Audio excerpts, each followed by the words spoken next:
지금까지 이현경 뉴스캐스터와 함께했습니다. 고맙습니다. 감사합니다.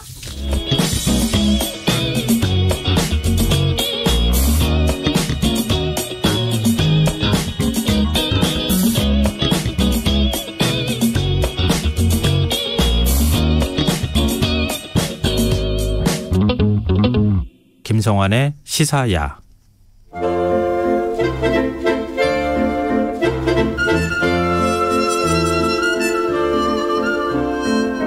늦은 밤 우리가 주목해봐야 할 영화를 살펴보는 시간입니다.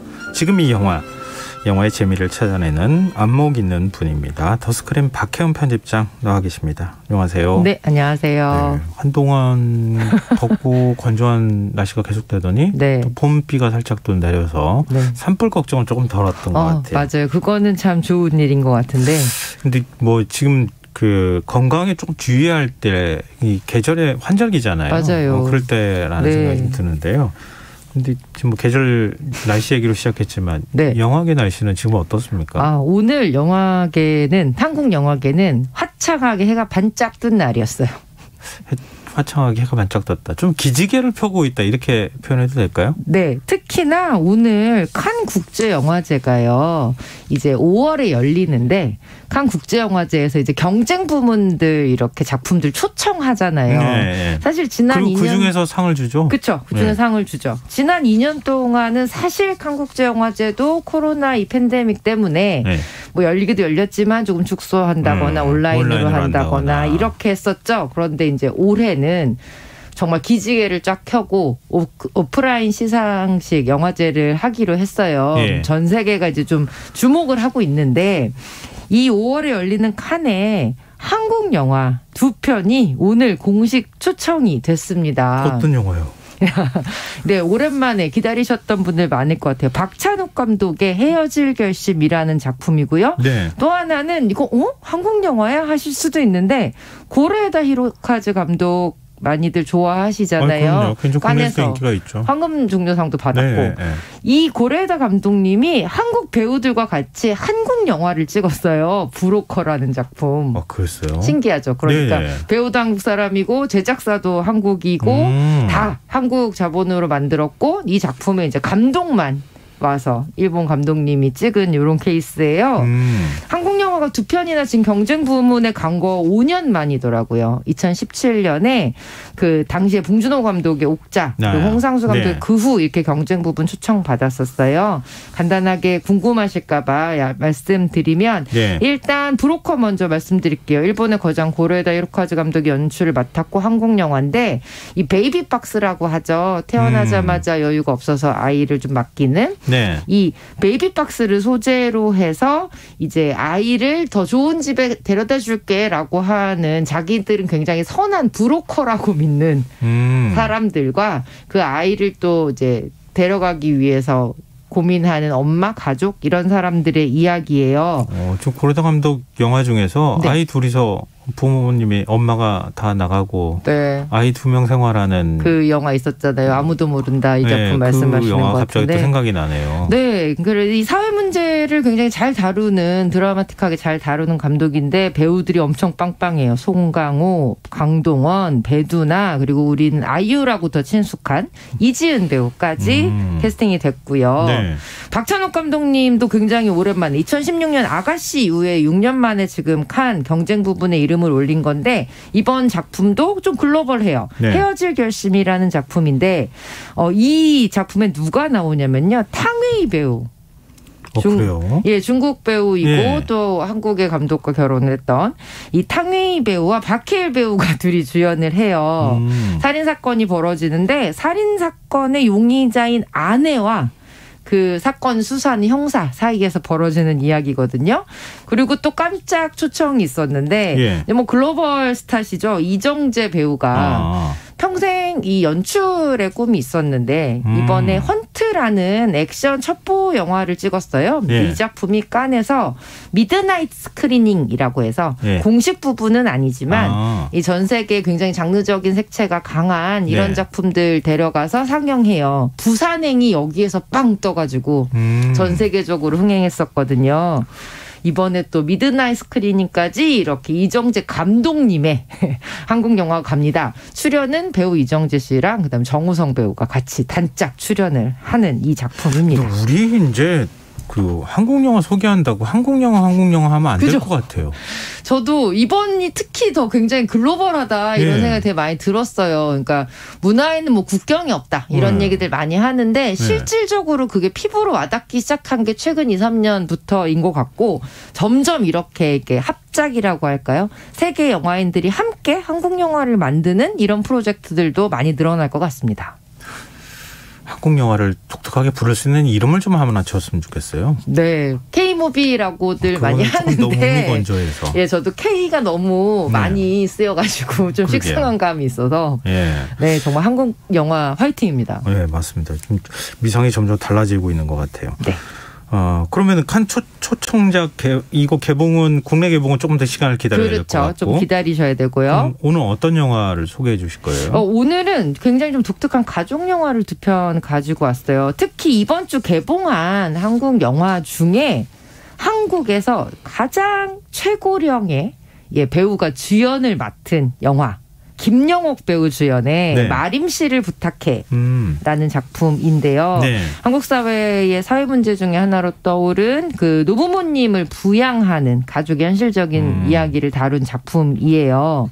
근데 이거 보다 보니까 고령화 사회에 대한 가족 돌봄 문제가 한국만의 얘기는 아니잖아요. 전 세계적인 얘기인데 따져보니 지난해에 아카데미 시상식에서 앤소니 호킨스가 나무주연상을 가져가는 또 이런 일이 있었는데 그 작품이 더 파더라는 작품이에요. 아버지라는 작품인데 한국 관객들도 보면 전혀 외국 영화처럼 느껴지지가 않는 굉장히 독특한 노인 부양에 대한 이야기거든요. 마림 씨를 부탁해가 이제 어머니의 이야기라면 덧받은 아버지 이야기 이 2편의 영화 오늘 소개하려고요. 그럼 마림 씨를 부탁해 영화 스토리부터 좀 소개해 주면 어떨까요? 네, 이건 정말 익숙해요. 영화를 딱 보시자마자 여기저기서 약간 라는 공감의 탄성 같은 게 나왔어요. 그러니까 85세의 마림 씨, 정마림 씨가 주인공이세요. 이제 드디어 가족들 다 키워 보내고 나 생활력도 있고 나 어느 정도 나 혼자서 이제 정말 홀가분하게 살 거야라고 선포를 하셨는데. 그런 분들 많으시죠, 주변에. 네. 근데 고령이시다 보니까 이제 건강 문제가 아무래도 생기실 수밖에 없잖아요. 근데 건강이 좀 안 좋아지시게 되면서 떨어져 사는 아들이 이제 고민이 이만저만이 아닙니다. 당장 모시고 살 수도 없고 아들도 또 직장을 또 구해야 되는 이런 상태, 경제적으로 좀 어려운 부분도 있고 또 전통적으로 이제 뭐 아내에게 이런 부양의 문제를 맡기는 집들도 있겠지만 이 집은 또 아내가 실질적인 가장이에요. 아내 입장에서도 분명히 효도도 하고 싶고 남편 마음도 알겠지만 본인 생활 너무 바쁘고 본인도 또 어머니가 계시고 이런 상황들이 계속 이제 그 가족의 갈등이 생기죠. 그래서 요양보호사를 이제 모셔요. 어머니를 보호해 달라고 이제 부양에 보살펴 달라고 유료로 요양보호사를 모시는 그러죠, 요즘에. 근데 이제 어머니는 싫으신 거죠. 갑자기 생판남이 와서 내 삶에 누군가가 인물감이 느껴진다고 해야 되나요? 돌봐준다고 하는데 그것도 좀 불편하고 그래서 또 싫다 그러고 뭐 훔쳐간다 그러고 이런 얘기 하시니까. 남 얘기 같지가 않아요. 그렇죠. 이런 일들이 듣는 얘기예요. 막 벌어져요. 근데 이제 그 상황 자체를 굉장히 따뜻하고 또 하나는 가족이라는 게 뭘까? 반드시 피를 나눠야 우리가 부양을 해야 돼? 왜 자식의 문제야? 라는 이야기들을 툭툭 던지는데 굉장히 공감 가는 부분이 커요. 제가 지금 하시는데 제가 공감이 가고 있고요. 네, 맞아요. 제 주변 분들의 얘기를 계속 제가 듣기도 하고 저도요. 제 얘기이기도 한 것 같고. 저도요. 그러네요. 근데 김영옥 배우 생애 첫 주연 영화라고요, 이게? 네, 봤더니 세상에 올해로 65년간 100편이 넘는 영화 드라마에 출연을 하셨어요. 야, 너무너무 훌륭한 그러게요. 배우님인데 생애 첫 주인공을 맡으셨거든요. 근데 뭐 더 이상 이런 찰떡 캐스팅이 없죠. 무뚝뚝하기도 하고 속내는 되게 깊고 아들 생각도 하지만 그래도 독립적인 어머니이고 싶고 이런 이제 오가는 정말 현실적인 어머니를 보여주시거든요. 무게중심을 김영국 빼고 딱 잡아주시는 데다가 네. 주변에 정말 연기 잘하는 배우들이 같이 출연을 해요. 일단 그 이제 마음 썩는 이 아들 캐릭터는 네. 김영민 배우가 맡아서 또 네. 되게 짠하게 연기를 하고요. 또 아까 잠깐 말씀드렸던 요양보호사와 이 할머니의 관계가 굉장히 중요하거든요. 그렇죠. 박성현 배우가 맡아서 그야말로 정말 찰떡 같은 실감나는 연기를 보여주고요. 또 여러분들 많이 좋아하시는 이정은 배우도 또 깜짝 출연을 합니다. 배우들 보느라 시간이 훅 가기도 해요. 근데 저는 말씀 들으면서 네. 이거 아까 유쾌하다고 하셨는데 네. 약간 뭐라 그럴까요?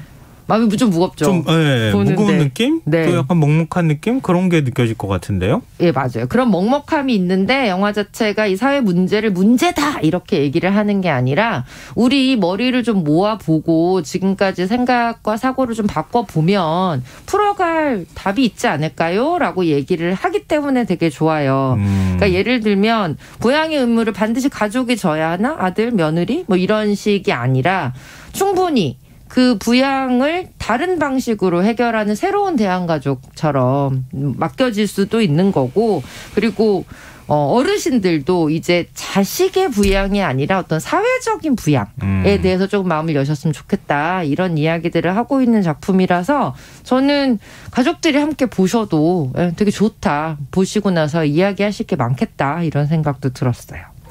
아마 연로하신 부모님이 있는 분들이나 본인 스스로가 네. 이제 나이를 좀 어느 정도 드신 분들은 아시겠지만 뭐랄까요? 점점 나이를 먹으면서 병이 많이 생기고 네. 아프게 되잖아요. 네. 그러면 나의 행복은 어디로 가는 건가?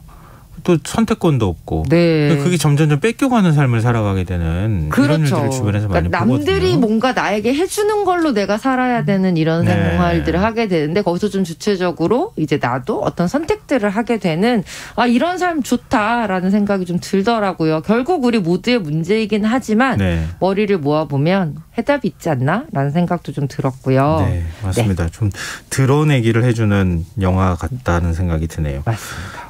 안소니 홉킨슨에 대해서 네. 그 오스카 나무주연상 안긴 작품이라고 하셨잖아요. 네. 더 파더 이것도 좀 소개해 주세요. 이 작품은 일단 나무주연상을 안소니 홉킨스가 받았잖아요. 예. 그 연기로는 뭐 이제 아무 말 할 필요가 없다. 믿고 영화 보시면 된다. 많이 하고 그러지 않았나요? 네, 그래야 되는데 이 작품은 뭐냐면요. 영화가 되게 묘하게 시작을 해요. 정말 건강해 보이고 너무 훌륭하고 지적이고 현명해 보이는 노령의 아버지가 있어요. 네. 아버지가 그냥 자기 삶을 잘 살아가세요.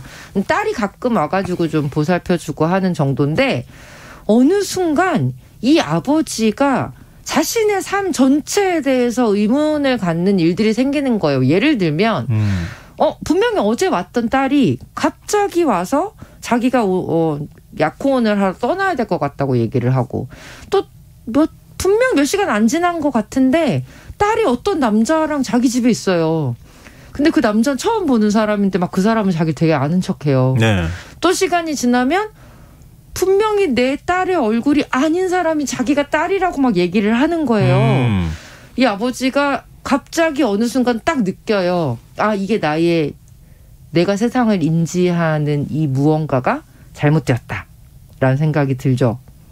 그러면 나의 문제입니까? 아니면은 남의 문제입니까? 처음에는 남의 문제인 줄 알았어요. 저도 무슨 이상한 사람들이 막 들어오는 것 같은. 안소니 홉킨스가 연기한 이 아버지가 이제 치매를 앓고 있는 상황인 거예요. 예. 근데 저는 이 작품 보면서 정말 많이 놀랍고 좀 무서웠던 게 지금까지 사실은 이런 알츠하이머나 이 치매에 대해서 노령의 삶을 다룬 작품들이 꽤 있었거든요. 네. 근데 항상 누군가가 봐주거나 보살피거나 하는 사람의 시선으로 보통 영화가 만들어지는데 이 시선 전체가 실제로 내가 그러니까 디멘시아라고 하죠. 이 치매를 앓고 있는 노인의 시선으로 세상을 보는 그 의식의 흐름대로 영화를 만들어요. 이 영화를 보고 나면 저런 상태였구나. 있구나라는 어떤 느낌이 드는 거죠. 우리가 지금까지 뭐 예를 들면 누군가가 뭘 훔쳐갔다고 얘기하는 노인이라든지 치매 초기 증상으로 나타나는 것 중에 하나잖아요. 네. 왜 뭐 자식의 이름을 모른다든지 얼굴을 못 알아본다든지 하는 이런 것들을 우리가 이제 관찰자의 시점으로 보잖아요. 네. 근데 그것이 자신의 시점이 돼버리면 이 세상이 그야말로 너무너무 그러니까 눈 감으면서 이렇게 벽을 짚고 한 발짝 한 발짝 걸어가는 그런 세상인 거예요. 그게 참 어려운 문제잖아요. 네. 왜냐하면은 그 부모님이 이해가 안 되는 그렇죠. 거죠. 네. 자식 입장에서. 네. 그러니까 왜 그렇게 행동해요?